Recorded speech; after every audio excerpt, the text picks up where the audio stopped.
we're dealing with one of the most fundamental sugyas in Hilchos Shabbos. Fascinating sugya, and a very well-known machlokes between Gedolei Harishonim, Pshat in the Gemara, Kuf Gimel Amud Aleph, Ovid Ba'ared Dechavrei. So I assume I don't need to teach you Pshat. You probably delve into the Amkus of the sugya. I just want to share with you my mahalach in Psik Reisha de la Nicha bebiur machlokes achinuch v'hatoises. So most of the Rishonim disagree with the Sefer Chinuch, not the Chinuch, the Oruch. Most of the Rishonim disagree with the Oruch, but the shit of the Oruch is Psik Reisha de la Nicha is mutar, goes back to the fundamental concept of davar she'einoi mischaben. To understand Psik Reisha de lo Nicha, we need to understand the concept of Psik Reisha. But we can't understand the concept of Psik Reisha until we understand the concept of davar she'einoi mischaben. What is the machlokes of Yehuda v'Reb Shimon? Davar she'einoi mischaben mutar, kishitas Reb Shimon, or davar she'einoi mischaben chayiv, kishitas Reb Yehuda. So our last year was about Maleches Machsheves. And in the Shir Maleches Machsheves, I brought shitas ataysis that davar she'einoi mischaben b'Shabbos, even according to Reb Yehuda, is not an Issa Diuraisa because it's not Maleches Machsheves. But the machlokes of Yehuda v'Reb Shimon is not about Hilchos Shabbos. It is a machlokes regarding all the law in Shabbat Torah.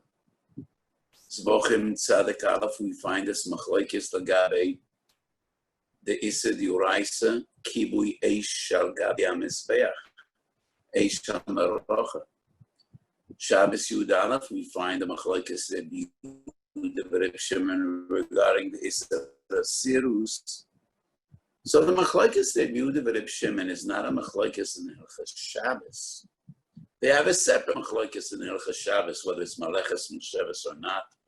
But the Yesodis like a machlokes of Yehuda v'Reb Shimon refers to all the Isurim Shabbat Torah. Halacha Reb Shimon davar she'einoi mischaben mutar. But this is a very fundamental and fascinating question. Why is davar she'einoi mischaben mutar according to Reb Shimon? Such a yesodis like a machlokes nowhere in Shas Bavli or Yerushalmi do we find an explanation. Why is davar she'einoi mischaben mutar? And why don't Chazal care to share with us, to explain with us what's the heter of davar she'einoi mischaben? Not only is it found nowhere in Bavli or Yerushalmi, I dare to say none of the Rishonim explain why davar she'einoi mischaben is mutar. And many times I teach my Talmidim, this is an awesome question. So the machlokes of Yehuda v'Reb Shimon is found many times in Shas. How do we understand the fact that neither Bavli nor Yerushalmi nor any of the Rishonim don't care to teach us what is the shit of Reb Shimon? Why is davar she'einoi mischaben mutar? Rashi, 300 Mali Tosfos, the Ramban, the Rashba, Gedolei Talmideim, the Ritva, the Ran, the Rosh, all the Rishonim, nobody cares to explain to us why davar she'einoi mischaben is mutar. So whenever we have a question like this, the reasoning must be, Hoyo ze kol kach poshut be'einayim, didn't occur to them that this is something that needs to be explained. To them, it was so poshut. Do we need to teach you olive base? But to us, it's not poshut at all. But that's the only explanation. Why wouldn't Rashi and Tosfos and all the others care to to open our eyes and to teach us and to explain what's the shit of Reb Shimon? Why is the Hashem Mutar? I have a very similar question regarding another machlokes, which is not a machlokes tenuim, but rather a machlokes amelon, but it is also such a fundamental sugya. And this sugya deals not with lavim, like Dov Hashem Eschaven, but rather with mitzvahs to say. The machlokes that we find Rosh Hashanah Chav Chesed Beis and many other sources in Shas. Mitzvah Sichas Kavod. What is the machlokes? Rava and Rav Zera. Halacha, Mitzvah Sichas Kavod. I think at one of the Archikalas I gave a shiur about Mitzvah Sichas Kavod, and I asked the same question. This machlokes is found in many sources, Bavli and Yerushalmi. Nowhere in Bavli, nowhere in Yerushalmi. None of the Rishonim explain why mitzvah srichas kavona. What is the machlokes? So my response and explanation to these fundamental questions is Gedolei Atanoim Reb Yehuda v'Reb Shimon lagabe Dov Hashem Eschaven, Gedolei Ameroyim Rav Zera v'Rava lagabe mitzvah srichas kavona. The machlokes is in the very nature and the very essence of Maseh HaOdam, the nature and essence of Maseh HaMitzvahs. And because in the eyes of the Rishonim, so Poshut, they didn't see a need or a reason to explain. So regarding Mitzvah Sichas Kavana, the machlokes is, what is the nature of mitzvahs? Is it enough to perform a mitzvah? To be Yotzi Yadei Chayva? Everybody agrees that the proper way to do a mitzvah is far beyond mitzvah sichas kavana. It needs to be lishma, l'shem shemayim, bilti l'shem levadai, without any pnias. But that is l'chatchila. What is the minimum that is required? A person should be Yotzi Yadei Chayva. Is it necessary that the person is aware that he's Makayim a mitzvah? So the machlokes mitzvah sichas kavod is not about exeris hakosav. It's about the most fundamental interpretation of what is a mitzvah. Is it necessary that a person is aware that he has intention to be Makayim a mitzvah, to be Yotzi Yadei Chayva, or is that not required? The machlokes Rav Yehuda v'Reb Shimon is, what is the nature of Maseh HaOdam? Not mitzvahs or averis, but rather Maseh HaOdam. Moiser HaOdam min haBehema. What defines humankind? With what is a human being different, superior to all the other creatures in the animal kingdom? What is unique about man? It is his mind, his thoughts. Whatever a person does is saif masa b'machshava techilo. And therefore, when a person performs an act without intention to achieve a result, according to Reb Shimon, it is not defined as Maseh HaOdam. And this fundamental principle, obviously, in the eyes of the Rishonim, was so poshut that they saw no need to explain. Where do we first find this simple explanation? Dovesh yem eschaven. Why is it mutar? Maharal Teferes Yisrael Perek Mem Aleph. So the Maharal was a Sofek Makubal Sofek philosopher. It's impossible to define the Maharal. He is unique, stands apart. The Maharal in his writings insists, I'm not a philosopher, I'm against philosophy. The Maharal insists he's a Kabbalah, but his language is not the language of the Kabbalah, it's the language of the philosophers. The concepts he presents are not the same concept as the Kabbalah. So the Maharal was unique. impossible clearly to define. He was one of the greatest giants in Machshavas Yisrael, in Jewish Kabbalah and philosophy. So the Maral and Teferes is all Perek.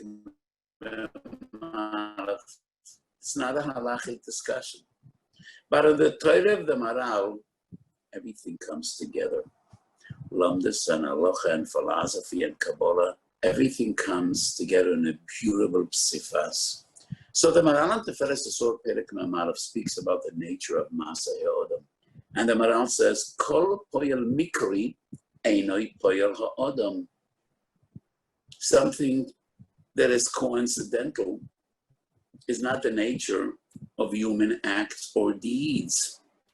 And that is why Dov Hashem is Chaven Mutar. So the Maral is Mavliya. He doesn't deal with the sugi of Dov Hashem is Chaven. He just brings it Kiveder Chagav when he defines the nature of human actions and deeds. Rabbi Yosef Engel was one of the phenomenal Gedolim in recent generations. We grew up with Rabbi Yosef Engel. My late father was a Gevaldige Chassid of Rabbi Yosef Engel. He went to sleep with Rabbi Yosef Engel. He got up with Rabbi Yosef Engel. And our earliest memories as children is a lot associated with Rabbi Yosef Engel. And he was truly a phenomenal sage. Ein doim alei kemat. So on one of his magnificent forums, in Asman Reisha, Klal Chov Dalet, he brings an unbelievable source. And this is unique. That is the signature of Rabbi Yosef Engel. So in Yevomis Tzadik Vav Omid Beis, the Gemara tells a story. It's an Agadah. And the Gemara tells a story about Chachmi Yisrael that was sitting in a Beis Knesses B'Tveria, and they were arguing about Zoham Alistarin, about a question of Tumah V'Tahara, Acher Koru Sefer Torah B'Chamoson. And out of their rage and Ritcha Dioraisa, Koru Sefer Torah, the Torah Sefer Torah. And the Gemara says, Koru Sal Kedata. Is it possible that great Tanuim, Torah Sefer Torah, Elo Ema, Ad Shenikra Sefer Torah B'Chamoson. They didn't tear a Sefer Torah. It happened that the Sefer Torah was torn. So what's the difference between Karu and Nikra? Rashi writes, Karu Sefer Torah B'Chamoson, Karu Mashma B'Chavana. Hayala ala das that the Tanuim tore a Sefer Torah with Chavana, Ela Ad Shenikra Sefer Torah. So the basic Engel points out that is the difference between Kavona and the Vashiyeh Mischaven. Karu mashma b'chavona. If they tore that Sefer Torah without intention, without Kavona, they didn't tear that Sefer Torah. Nikra, it transpired. So the Yosef Engel, I don't think he quotes the Maral, but this is an amazing source from a story from an Agadata of Deim Darfman Zainur of Yosef Engel. You know, to bring a source like this in a sugi of Dov Hashem Eschaven, you gotta be Rabbi Yosef Engel. To tie in a Rashi in a story told in Yevomis Tzadik Vav Omid Beis. Karu, Chazal say it's impossible.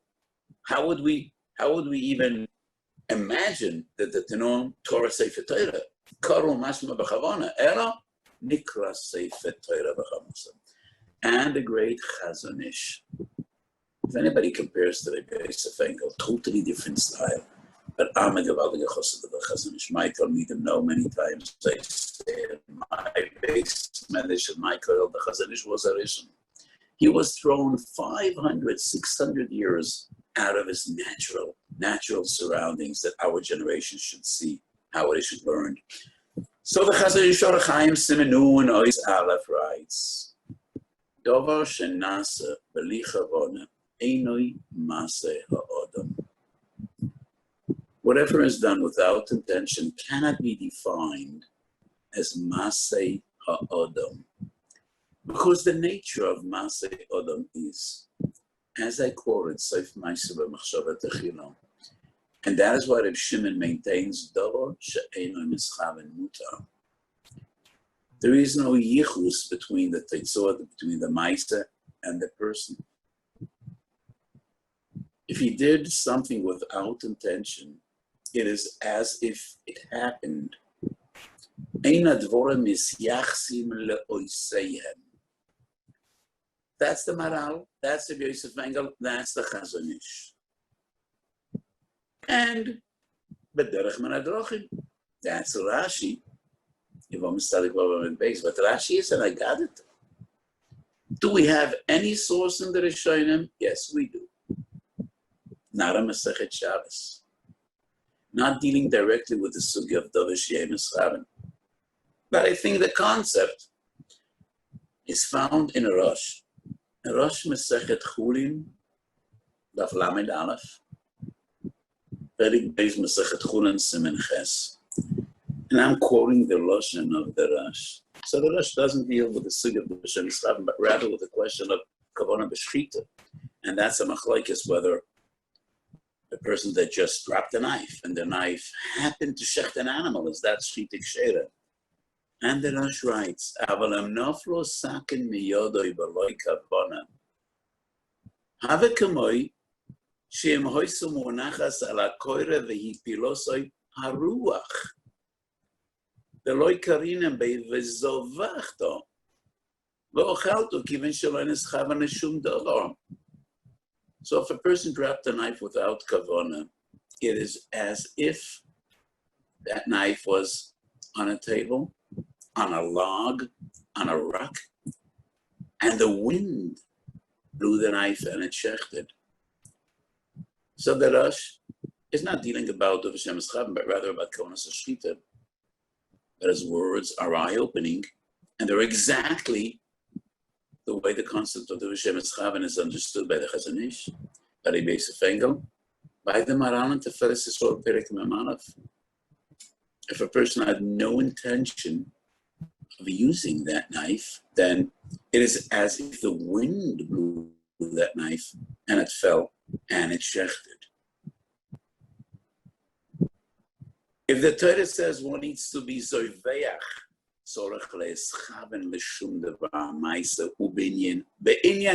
without kavana, lo mikra koyach gavra.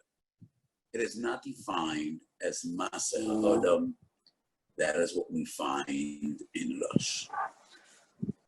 So these are the sources which I brought, not in Mincha Sosha Shabbos Peidalet, but rather in Mincha Sosha Psochim Simen Lamed. There are two very important simonim in Mincha Sosha Psochim, in which I discussed at great length, in depth, the concept of Dovish Yemes Chaven. So after we understand Dovish Yemes Chaven, why it's mutter, let us try to understand why Psik Reisha is different and why Psik Reisha is chayiv. Abaye v'rove da amri tervayu moidereb shemem de Psik Reisha v'layones shechayiv. So why is Psik Reisha chayiv afarpi shu Dovish Yemes Chaven? Two different approaches, two different pshatim, to a different rochim. One derech, in my opinion, would be to say, if it's a Psik Reisha, then it's not a Dovish Yemes Chaven. If it's a Psik Reisha, we assume he does have intention. But he says, I had no intention. Coming back to the sugya of Mitzvah Sichas Kavona, and in a way do I need to say that these two sugyas are associated one with the other. No. Don't mistakenly understand me that way. Mitzvah Sichas Kavona is a machlokes ameroim, Dovish Yemes Chaven is a machlokes tenoim. The only common denominator between these two sugyas that I mentioned before is that they're so fundamental that neither Chazal nor the Rishonim saw a need to explain. And just like the machlokes Dovish Yemes Chaven deals with the very essence of human actions, the machlokes Sichas Kavona deals with the very essence of mitzvahs. How do we define a mitzvah? But I do want to draw a certain comparison by Mitzvah Sichas Kavona, and that is a huge discussion which I only briefly mentioned. We have the concept of Kavona Keha, And I explained many times what the Chayodim is Machadish and the Mishnah Berurah quotes him in Simon Samach. By mitzvah sichas kavana, sometimes even the person isn't aware that he had kavanas mitzvah, but we say this is defined as kavanas mitzvah. Kavanas mitzvah is sibas asiyas adavorim. Why did you do this? So a person says a mitzvah latilas lulav, and he takes the lulav and he doesn't know him, and then he comes to ask the Rav, mamish, when I said the bracha and it was makayim the mitzvah, I thought about the tiyul that I had yesterday. I wasn't machavim to be makayim the mitzvah, and the Rav will tell him, no. Be calm. If you weren't machavim Hashem mitzvah, there would be no reason that you would pick up this lulav. That is defined as kavanas mitzvah, and the Chazon Ish defines this as kavana keiho. It is almost in the level of the subconscious. You thought about different things, but in a very fundamental way, you were mechaven l'shem mitzvah, because otherwise there would be no reason to do nanuim.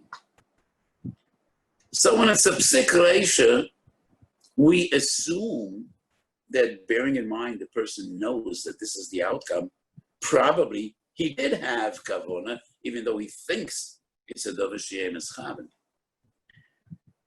That would be one approach. This approach is reasonable if it's a psik reisha de Nicha.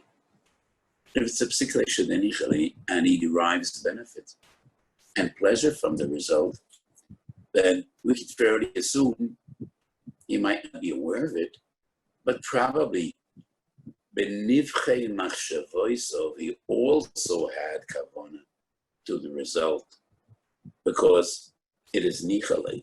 It is something he wants. It is something he benefits from. But if it's a psik reisha de lo nichale, there's no reason at all to assume that he had kavona. So the other approach to understand the concept of psik reisha chayav would be, when it's a psik reisha, there is no need for kavana. Why not? Two different drochim. So today we're dealing with dakus, with daken shebedaken. One approach would be, Chazal give a moshel, and the moshel is very significant and fundamental. A person is tearing off the head of a bird, severing the head. Would he say, I had no intention to kill this bird? Well, cutting off the head of a living creature equals killing. It's just different words. It's not two sides of the same kind, it's the coin. It's the same side of the same coin. This is just playing with words. Cutting off the head of a living creature equals killing that creature. And that is a davar hamischaven. It is not because we assume that you have direct intention to kill, but it is as if, because it is the same. It's impossible to cut off the head of a living creature without killing that animal, and therefore this is equals kavana. A different interpretation would be going back to the reason that is mutar. So I quoted the Maral, the Yosef Engel, the Chazon Ish, and going all the way back to the Rosh. The Rosh Masechet Chulin Daf Lamed Aleph. What a person does without kavana is not misiachas to the person. So what links a person to the actions and deeds he performs is intention. But maybe there is more than one formula that would link a person to his actions. And maybe the hechreach, the fact that the result is predestined. Maybe the hechreach is also miyachas that they saw to the oisa hamaisim. And that would be a different interpretation why psik reisha is chayiv.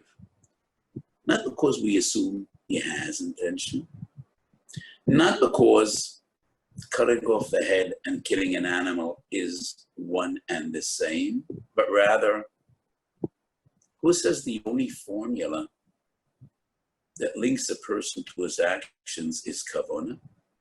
Maybe there's another formula as well, and that is echreach. When a person does A, and A necessarily, naturally causes B, then the fact that A must bring about B, that is enough to link the person to B and not only to A. And that is how we define psik reisha. If it's a psik reisha and the result is predestined, then the hechrech in itself ties that result to the person that did A, because A equals B. And that is why Komas Chaven LaA is as if he is Mechaven to B. So these are different formulas to understand why Psik Reisha is Chayiv.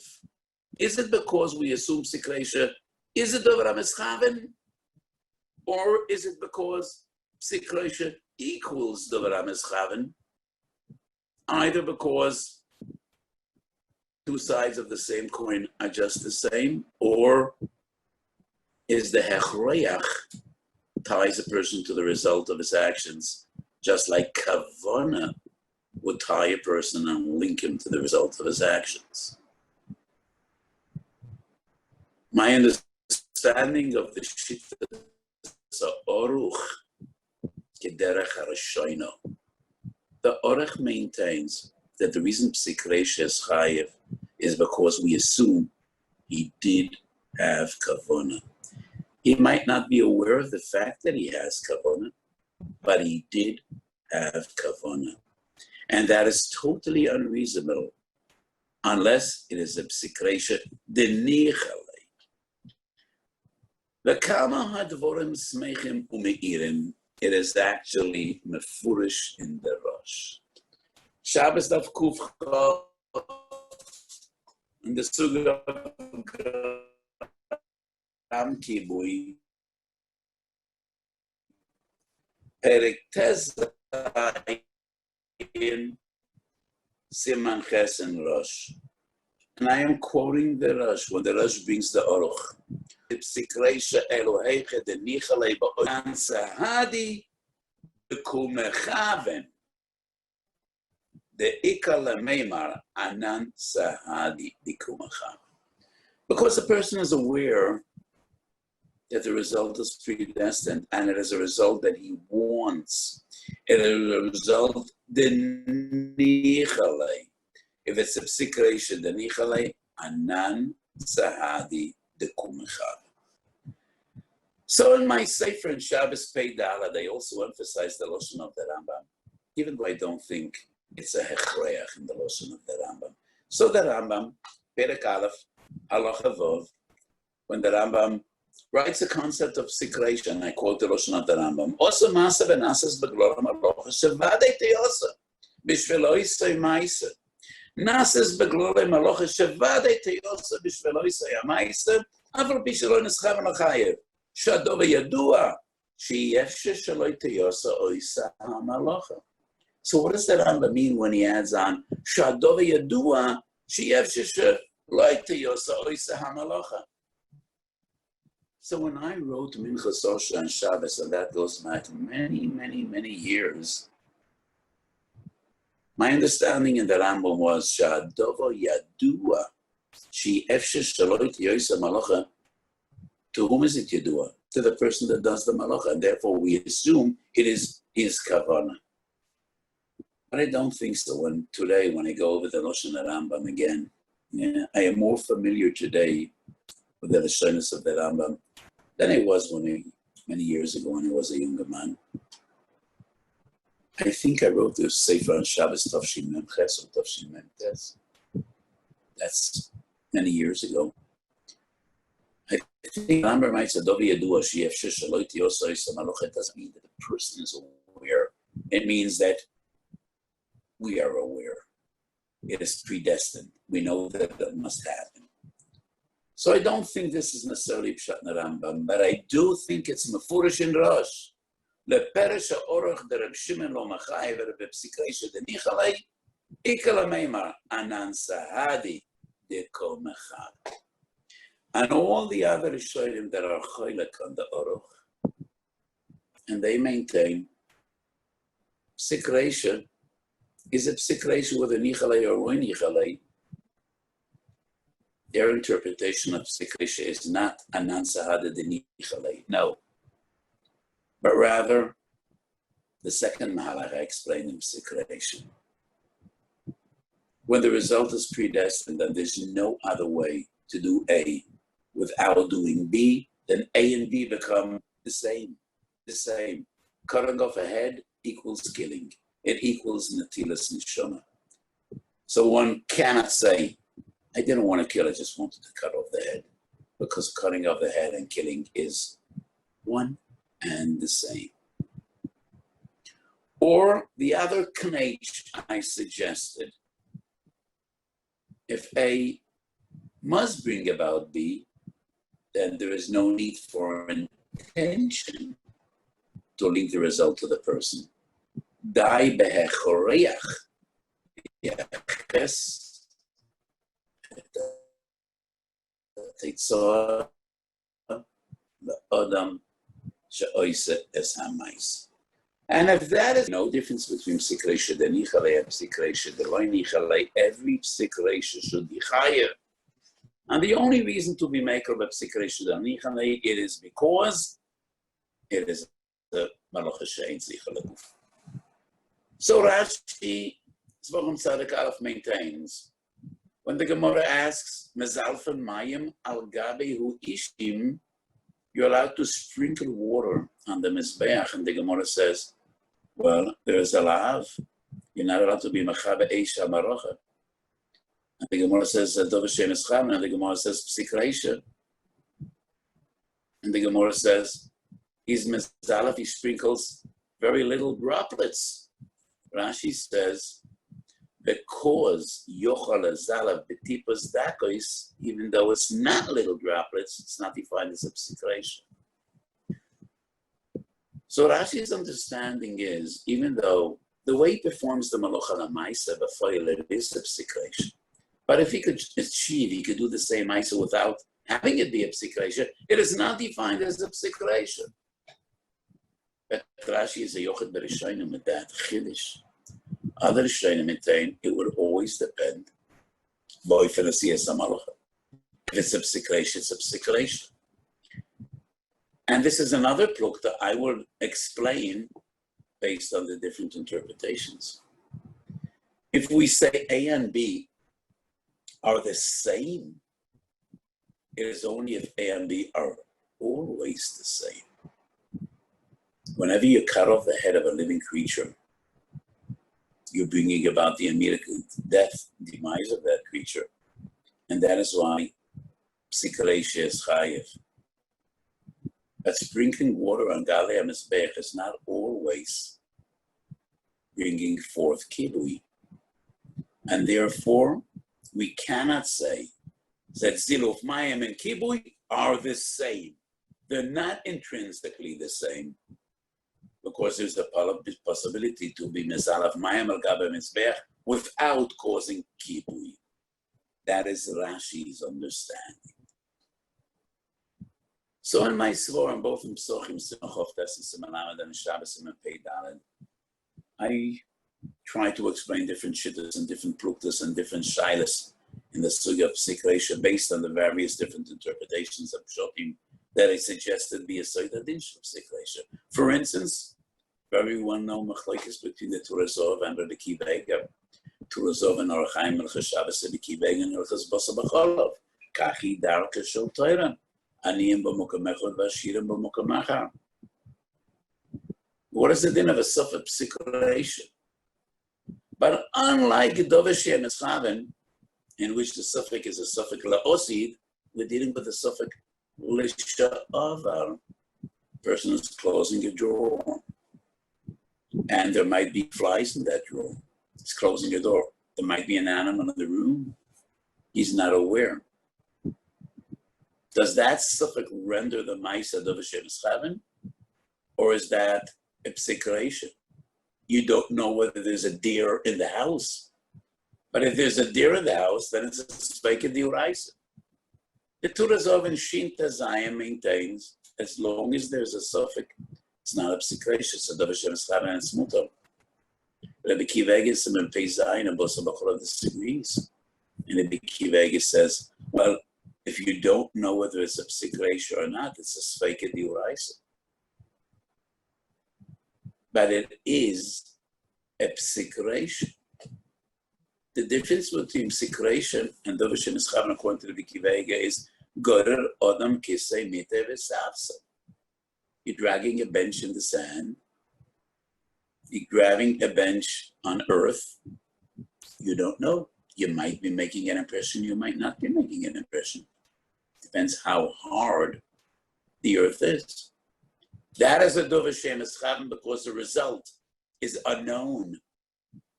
But when your suffix is l'sha'avar, according to the Rabbi Kiva Eger, Speke Diurais. The Taz says, still a Dov Hashem Eschaven. So once again, if we say Psik Reisha is chayiv because anan sehadi dekum achaven, I think the Taz is right. If the result is unknown to the person, then we can't say anan sehadi dekum achaven.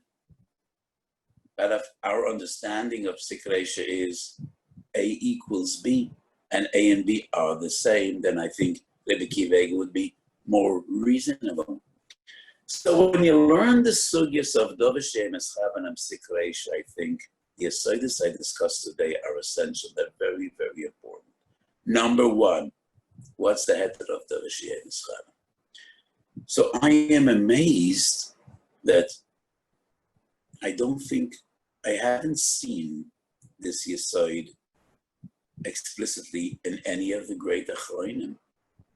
Yes, I quoted the Rebbe Yosef Engel, I quoted the Maral, I quoted the Chazon Ish, but those are just sparks, sparks that are gone in an instant. I haven't seen any of the great Gedolim to ask this fundamental question and make a sugya out of it. So this is my basic approach in many sugyas in Shas. When we wonder, why doesn't any one of the great Rishonim explain something? The only reasonable answer would be, it must be something extremely asidistic, extremely fundamental, so fundamental, and so asidistic that the Rishonim, with their infinite wisdom and insight and profound amkus, didn't occur to them that they need to explain such simple things. And that is my approach regarding the Machlekes, this is Sichas Kavanah Machlekes Amaroim, and the Machlekes of Yurib Shimon regarding Dov Hashem Eschaven. So Dov Hashem Eschaven is not defined as Maseh HaAdam, because what is unique about Maseh HaAdam and what sets him apart from all the other creatures in the world, it's Surei Kedem, Shebora HaKadosh Baruch Hu B'Maaseh Bereishis, is his mind and his intention. And therefore, Dov Hashem Shaloi B'Chavona, Einoi Maseh HaAdam, as I quoted. And this brings us to 2 or maybe 3 different pshatim. Why is Psik Reisha different? The understanding of the Orach is Psik Reisha anan sahavi de Nicha Anan Sada de Kumachaven, and that is only Psik Reisha de Nicha.